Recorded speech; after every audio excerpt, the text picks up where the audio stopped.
This is about more than individual responsibility because these precious, innocent lives are being damaged by something entirely preventable. A legislative committee had a big discussion about Whiteclay today.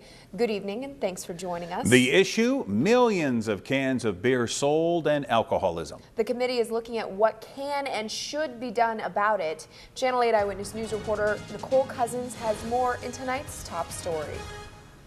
The unincorporated village of Whiteclay sits on the South Dakota border. Across that border is the Pine Ridge Native American Indian Reservation, where alcohol is banned. In Whiteclay, a village of just 12 people, there are 4 liquor stores. The entire area is plagued by severe alcoholism.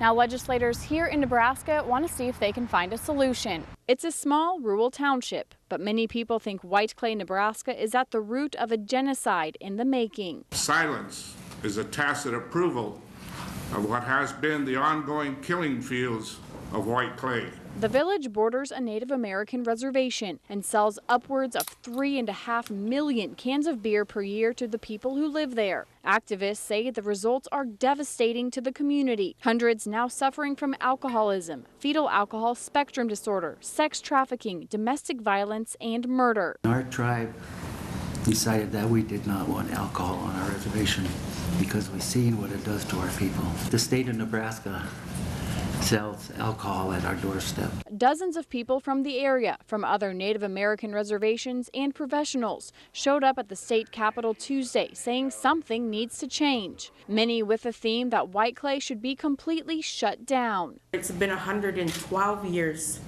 since Nebraska has been intentionally poisoning the Lakota through Whiteclay. But some say to help those battling alcoholism, simply taking away the source won't solve the problem. You can stop the flow of alcohol that's intended for human consumption, and that doesn't correct the matter that if the addict wants their fix, we're gonna get it. While the reservation is in South Dakota, the millions of dollars in tax revenue from beer sales go to Nebraska. But the Nebraska State Patrol has also spent hundreds of hours enforcing Whiteclay, nearly 500 hours so far just this year for a village of a dozen people. We are all related.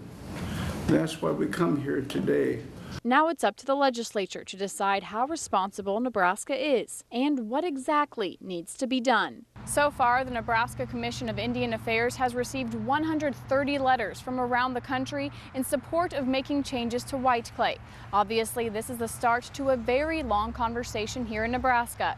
Reporting from the Capitol, Nicole Cousins, Channel 8 Eyewitness News.